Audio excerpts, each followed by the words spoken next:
नमस्कार, मैं हूं अश्विनी पाठक। आप देख रहे हैं न्यूज रूम पोस्ट। देश में अगर कोई राजनीतिक पार्टी चुनाव के 2 साल पहले ही चुनावी मोड में आ जाती है तो वह है भारतीय जनता पार्टी। लोकसभा चुनाव में अभी 2 साल का वक्त है, लेकिन भारतीय जनता पार्टी अलग अलग राज्यों में अलग अलग हिसाब से रणनीति बनाने में जुट गई है।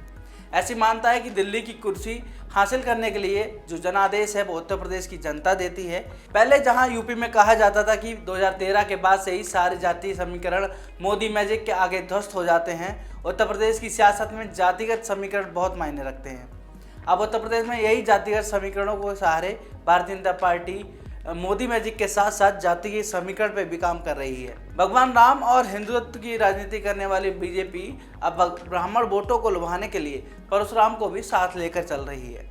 अब परशुराम पर भी जमकर सियासत हो सकती है। इसके लिए बीजेपी ने पूरा प्लान तैयार किया है। दरअसल भारतीय जनता पार्टी जलालाबाद को परशुराम के जन्म स्थान के तौर पर विकसित करना चाहती है। बीजेपी का ये प्लान है कि अगर यहाँ पर ये जन्म स्थल एक पर्यटन स्थल के तौर पर विकसित हो जाता है और भगवान परशुराम के जन्म स्थल के तौर पर विकसित हो जाता है, तब 5 धार्मिक स्थलों को इसके साथ कनेक्ट कर स्पेशल इसको कवर दिया जाएगा। एक धार्मिक पर्यटन सर्किट तैयार किया जाएगा और इसकी वजह से ब्राह्मण समाज का वोट बैंक भगवान परशुराम को जो अपना प्रतिनिधि मानते हैं और अपना आराध्य देव मानते हैं, वो उनकी तरफ झुकेगा। उन्हें क्षत्रिय विनाशक के तौर पर भी जाना जाता है। ऐसी पौराणिक मान्यता है कि भगवान परशुराम ने 36 बार क्षत्रियों का धरती से संहार कर दिया था। अगर राजनीतिक तौर पर देखें तो हाल ही के दिनों में बीजेपी के ऊपर ठाकुरों की पार्टी होने का एक ठप्पा सा लग गया है। दूसरी सवर्ण जातियों की अनदेखी की जा रही है। ऐसे तमाम आरोप भारतीय जनता पार्टी के ऊपर लगते रहे हैं। हालांकि अगर मंत्रिमंडल के आंकड़ों को देखें तो सबके प्रतिनिधित्व भारतीय जनता पार्टी की जो सरकार बनी है उत्तर प्रदेश में, उसके मंत्रिमंडल में शामिल हैं। जमकर social engineering Bharatiya Janata party की तरफ से की गई है। हर जाति को साधने की कोशिश की गई है। बीजेपी पर जो क्षत्रिय पार्टी होने का ठप्पा लगा है उसकी कई वजह भी हैं। दरअसल मुख्यमंत्री योगी आदित्यनाथ खुद इसी वर्ग से आते हैं। उनके कई करीबी ऊंचा रसूख रखते हैं जो इसी वर्ग से आते हैं। हालांकि अब ऐसे सभी आरोपों का इनकार समय समय पर भारतीय जनता पार्टी करती रही है और ऐसे ही आरोप विधानसभा चुनाव में अखिलेश यादव ने बीजेपी के ऊपर लगाए थे, जब उन्होंने ब्राह्मण और यादव एकता साधने के लिए भगवान परशुराम का पूजन भी किया था। लेकिन मोदी योगी के मैजिक के सामने उनके सारे समीकरण ध्वस्त हो गए।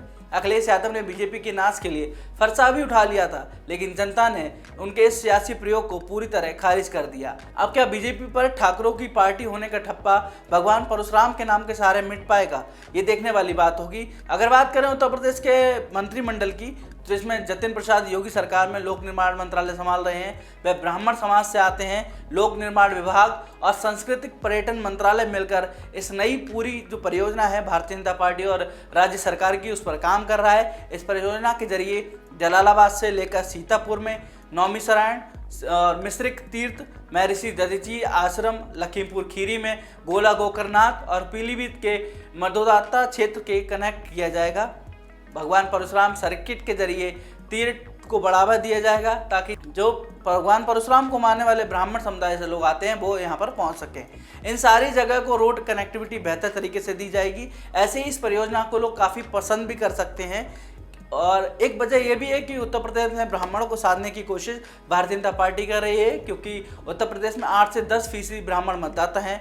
बीजेपी की कोशिश है कि उन सभी का रुख एक तरफा अपनी ओर मोड़ सकें, जिससे इस वर्ग का असर दूसरे वर्गों पर भी पड़ेगा और भारतीय जनता पार्टी 2024 में भी 2019 की तरह एकदम बेहतर प्रदर्शन कर सकेगी। हालांकि ऐसे में हर राजनीतिक दल की कोशिश रहती है किसी भी तरह से इस वर्ग को लुभाया जाए, यानी कि ब्राह्मणों को अपनी तरफ किया जाए। इस वर्ग की नाराजगी मोल लेने का खतरा मनुवाद व्यवस्था के खिलाफ मुखर होकर खड़ी पार्टियां भी नहीं कर पाती हैं। समाजवादी और बहुजन समाज पार्टी जैसी राजनीतिक पार्टियां भी परशुराम के जरिए ब्राह्मण वोटरों को लुभाने की कोशिश करती रही हैं। आपने देखा होगा इससे पहले के विधानसभा चुनाव में मायावती ने ब्राह्मणों के लेकर के नारे दिए थे और अखिलेश यादव ने भी ब्राह्मण और यादव एकता की बात कही थी।